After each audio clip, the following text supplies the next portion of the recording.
sighting was far from over. There were spotlight sightings under the African moon as we made our way back to the main camp.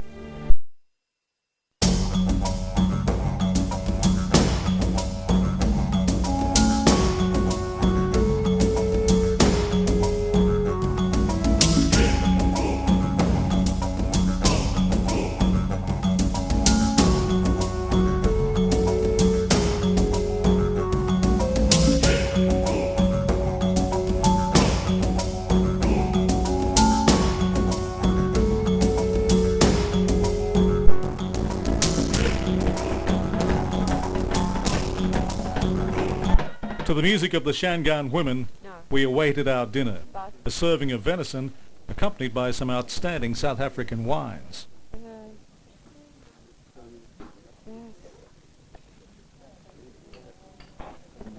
So you've been through all this before, the fire and everything, oh? In the last 10 years it hasn't changed at all, not at all. What about that lost city? Or that's very nice. That's also nice. Stunning. Go look at. Right. Are you going to be going through to Sun City there? Well, yes, we are. I guess so. Are you staying at the Lost City? Yes. Because you basically, you know, rely on this. What percentage would you go by?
Morning at Mala Mala is a very special experience and a magical breakfast setting.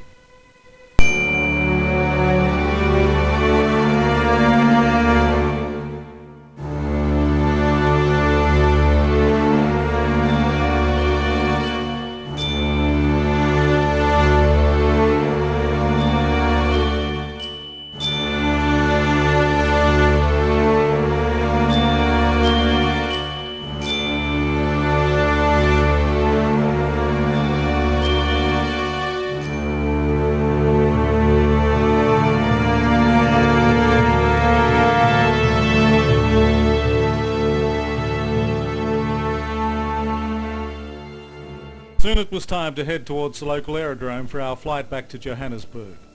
But there was still plenty to observe. Head vulture is your whole bunch. The white-back vulture and head vulture, then it's light.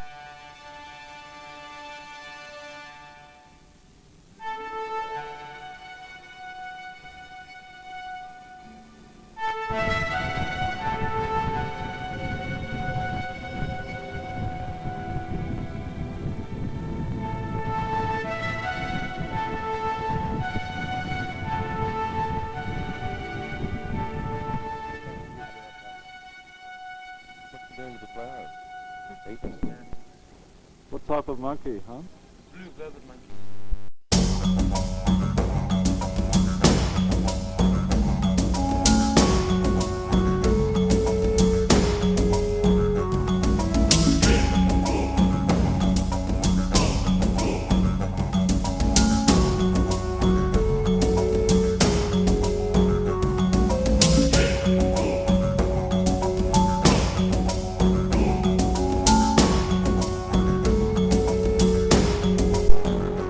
This airstrip is inside Paul Kruger National Park, named after the president who in 1884 proposed that the region be set aside as a natural reserve to protect both flora and fauna.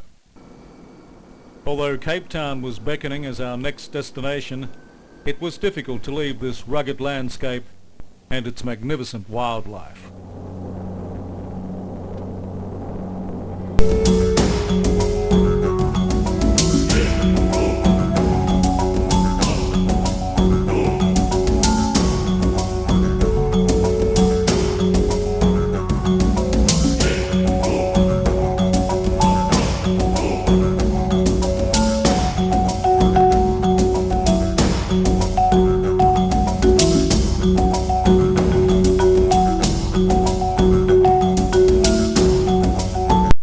now headed for Cape Town, the scenic city which was established in the 17th century by the Dutch East Indies Company to service its ships following the spices trade route. This colourful, vibrant city has a magnificent natural backdrop, the majestic Table Mountain, so named because its peak is often shrouded in pure white cloud. The view from the tabletop is breathtaking.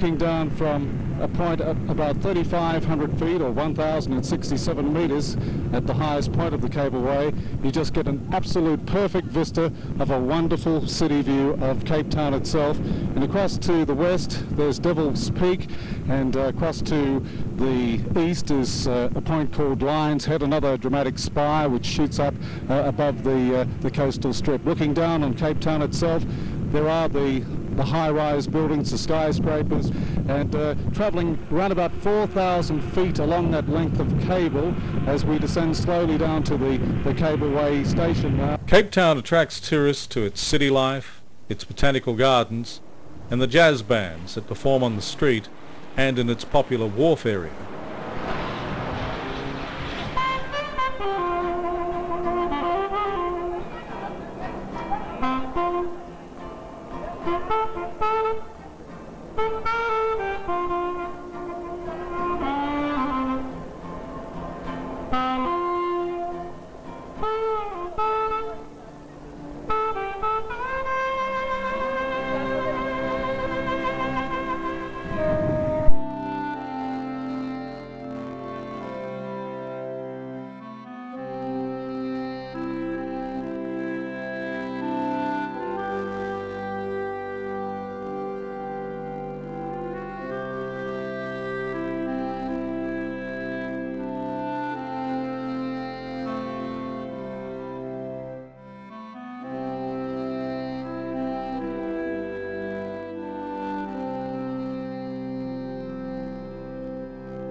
But the true natural highlight is the Cape of Good Hope itself, with its rugged seascape, and where if you're travelling by car, you can come face to face with a baboon.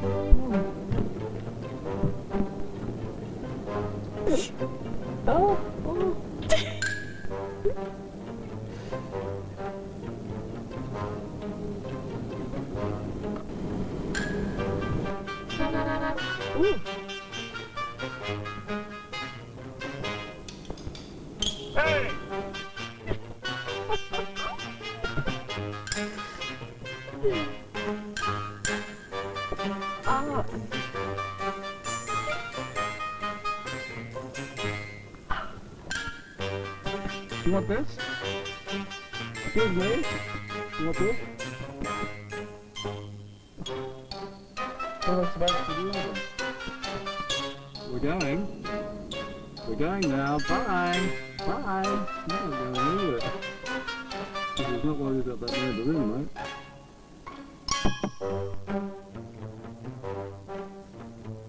Well, what do you think you're doing?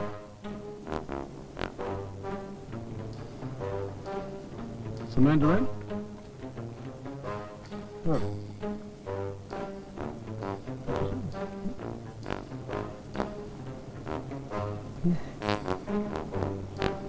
Nice. What's that?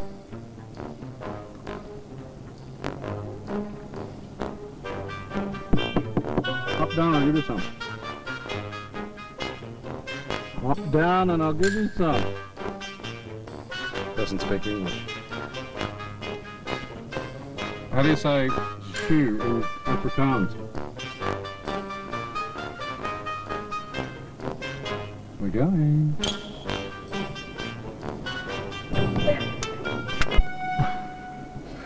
Not good.